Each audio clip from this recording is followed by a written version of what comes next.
Y si les dijera que Draga es el personaje más humano del diario, ¿cuál sería su reacción?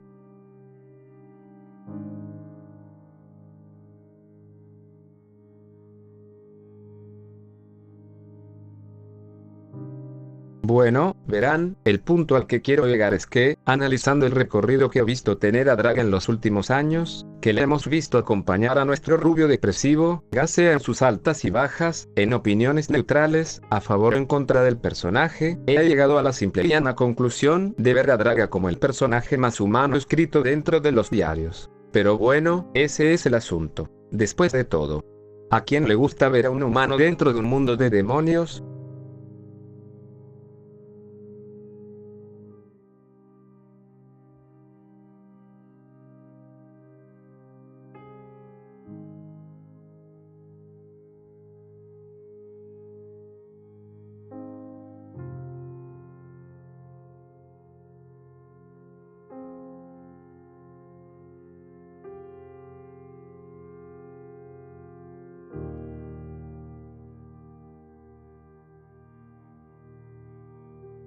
De Draga tienes varias telas de donde cortar. La odias, la amas, eres indiferente a ella por andar simpeando a Mamisteria.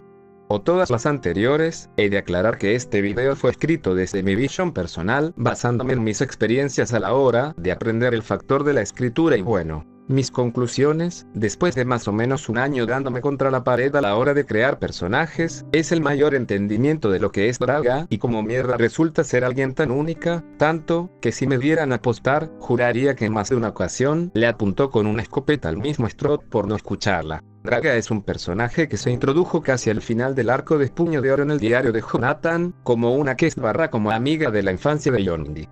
Desde su primera aparición, el fandom levantó sus antorchas, pues el comportamiento de Draga hacia el protagonista fue un dolor de huevos de presenciar.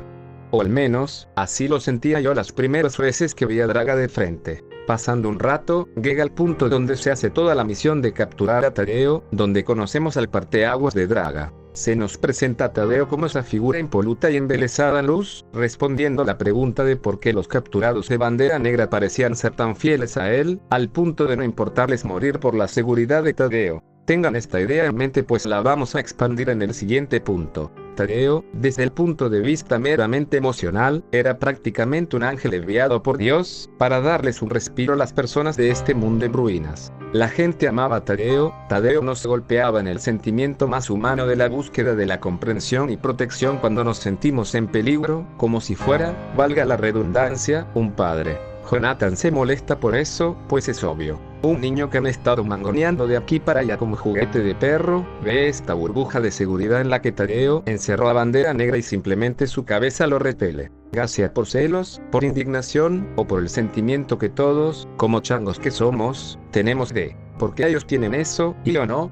Todos vimos el diario en una época de temporalidad similar a la de Jonathan, y bueno, Strahd logró, de una manera ridículamente exacta, hacer que sintiéramos lo mismo que Jonathan. Ganas de que se muriera pinche Bandera Negra. Draga, bajo la luz de Tadeo, se sentía en calor y en calma. Pero, sin saberlo, Draga se quedó ciega. El embelesamiento que tenía Bandera Negra por Tadeo fue el primer clavo en el ataúd de Draga. El primero de muchos si me lo preguntan, pero a su vez cada uno de estos clavos eran piezas para la construcción de lo que le haría cambiar del personaje al humano.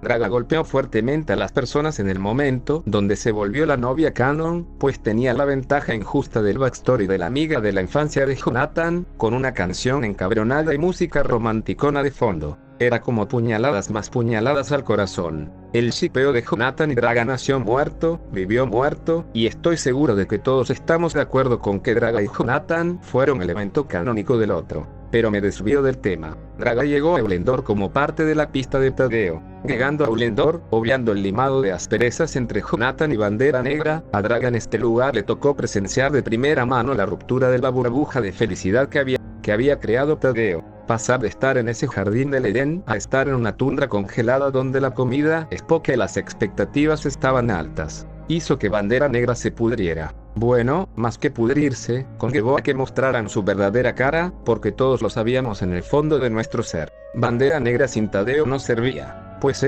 básicamente, era la pared que les tapaba los ojos a Bandera Negra. Draga vio eso de primera mano, más considerando que ahí estaba en el centro de todo este vaivén de gente, pues, siendo la portadora del ILCM, mantenerse a la espera o lejos de la situación no era factible. Draga cargaba con una responsabilidad: cargar el dragón para proteger a Bandera Negra. Pero, aún más importante, la responsabilidad de proteger a Tadeo.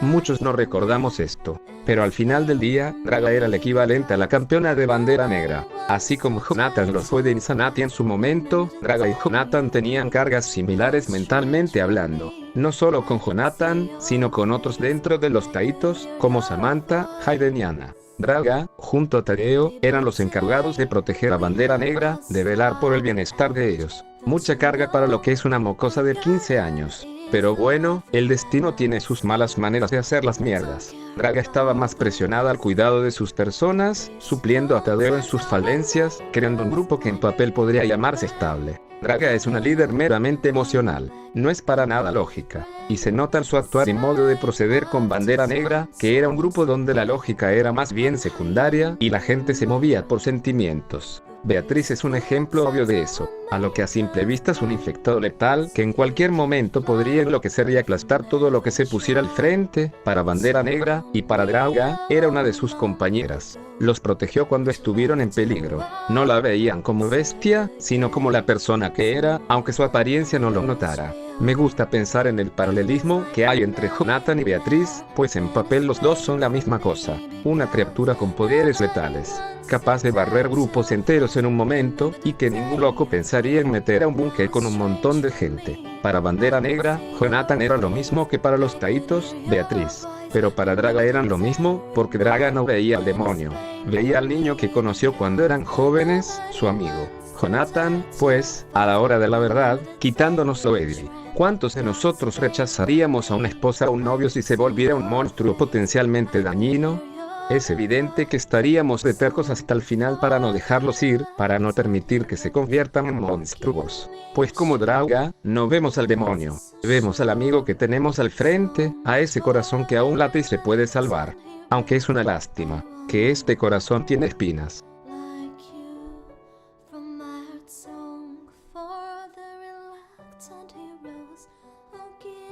Draga fracasó en su misión principal dentro de Bandera Negra cuando Salomón mató a Tadeo. Tadeo, el faro de luz que llevaban siguiendo en esta campaña, asesinado de golpe por uno de los suyos. No por un grupo rival, no por un portador, no por un infectado. Lo mataron a traición por un mismo miembro de Bandera Negra. Recuerdo cuando a Strop se le preguntó qué pensaría Draga de que Jonathan estuviera torturando a Salomón. Y su respuesta me sacó de onda. Dijo que Draga sabía, y que, de hecho, lo estaba ayudando. No sé si fue el único, pero en ese momento me quedé en blanco solo de pensar que Draga podía sentir algo tan palpable como el rencor. Siendo que durante toda la trayectoria del emo, ella siempre fue planteada como una figura protectora, como alguien buena. Pero basta con profundizar, y llegamos a una verdad cruda. Cuando la luz de Tadeo se apagó, a Draga le tocó suplir ese papel. A sus jóvenes 15 años, era imposible que lograra reunir la fe de las masas como lo hizo Tadeo, un hombre de Dios, hecho y derecho, y ni siquiera tuvo tiempo para el luto.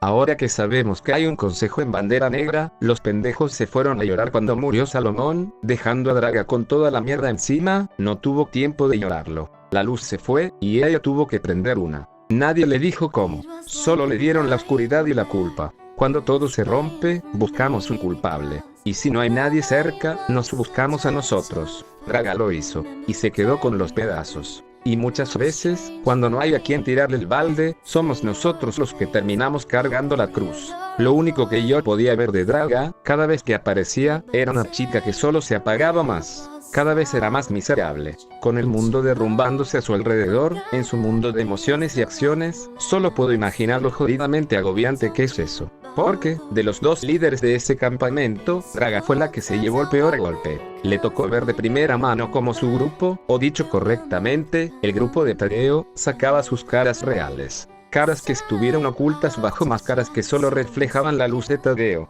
Porque, curiosamente, si lo recuerdan, la mitad de Bandera Negra se giró al bando de Jonathan cuando Tadeo salió de la ecuación. Los que, en mi opinión, eran la facción menos emocional. Los que sí estaban pensando en su supervivencia a futuro. La fe salió de la ecuación cuando Tadeo se fue. Y por más que me duela admitirlo, Draga palidecía al lado de los taitos. Los que se quedaron con Draga eran los más emocionales, los más devotos a Tadeo. En resumen, los viejos, los débiles y los niños que nadie iba a cuidar. Y le exigían a Draga que los protegiera. Le exigían al dragón que debían proteger que los protegiera. Porque ya no había castillo que los resguardase. Draga simplemente cayó en la desgracia absoluta, tratando de preservar la emoción en un mundo donde la emoción no sirve para sobrevivir. Draga solo se fue quebrando capítulo tras capítulo, aunque nunca lo vimos directamente. Pero si mirabas bien, no era la misma. Draga se volvía cada vez más un escudo de su gente, un techo donde poder esconderse y resguardarse, sin pensar si Draga podía o no podía hacer eso. Draga no tiene la voluntad real de ir en contra de este grupo. La culpa y el deber con Tadeo no lo permitirán. Draga se puso la cadena al cuello como campeona de Bandera Negra, a pesar de ser solo una niña. Esto me explota en la cabeza, pensar que tal vez se nos fue la mano, a muchos, en la casa de brujas que sufrió Draga por parte de tantas personas dentro de esta comunidad. Draga llegó a imponer humanidad, ese lado enteramente humano, en una historia que nos vive enseñando que las emociones solo lastiman, que te pueden poner la soga al cuello si dejas que ellas manden en lugar de la lógica. Pero ahí tenemos a Draga, insistiendo, chocando constantemente contra el protagonista, en un vaivén interminable de dos jóvenes que solo se lastiman el uno al otro, porque se aferran mutuamente a esas épocas donde todo parecía más fácil, cuando no estaban sobreviviendo en este mundo en ruinas. En un mundo donde sentir te mata, Draga eligió seguir sintiendo, no porque fuera valiente, sino porque no sabía hacer otra cosa. El último capítulo, cuando finalmente se soltaron, fue ridículamente liberador. Draga está sola ahora, con Bandera Negra a sus espaldas, y Jonathan la dejó a su suerte por ir a buscar a alguien que causó tanto dolor. Y es fácil notarlo. Draga cada día está dejando de ser humana, y eso suele pasar con los líderes en este tipo de historias. Les toca dejar de ser personas para que no se los coman las circunstancias. Esa es la situación de Draga ahora mismo. Draga es el círculo completo. Draga es un humano en medio de demonios.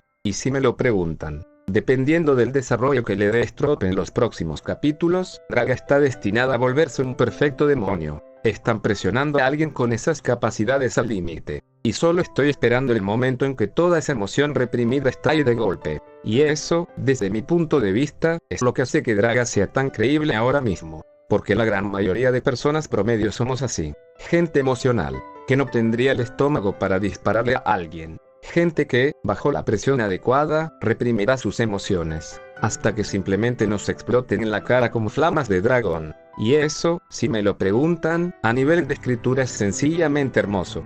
Porque Draga, en su caída lenta y silenciosa, en su forma de romperse sin que se escuche el crujido, representa algo que rara vez se permite en historias como esta: el acto de ser humana sin pedir perdón por ello. Su vulnerabilidad no la hace débil, al contrario, es la raíz misma de su transformación. Ahora que ha sido liberada de la cadena del shipeo, de esa mirada constante del fandom, que la encasillaba en un rol emocional fijo, es como si la narrativa misma le hubiera concedido espacio para respirar. Por fin es un personaje libre. Libre para perderse, para endurecerse, para desmoronarse o renacer bajo su propio criterio y no el de quienes la miran. Ya no es la sombra de Jonathan ni la mitad de una historia de dos. Está sola. Y en esa soledad, tan peligrosa como poderosa, se abre el abanico de posibilidades narrativas más interesantes que ha tenido hasta ahora. Es inevitable sentir expectativa, y también cierto temor, por lo que estropará con ella. La convertirá en un demonio perfecto, empujada por el dolor acumulado. ¿O acaso nos sorprenderá con una salida aún más devastadora o luminosa? No lo sé.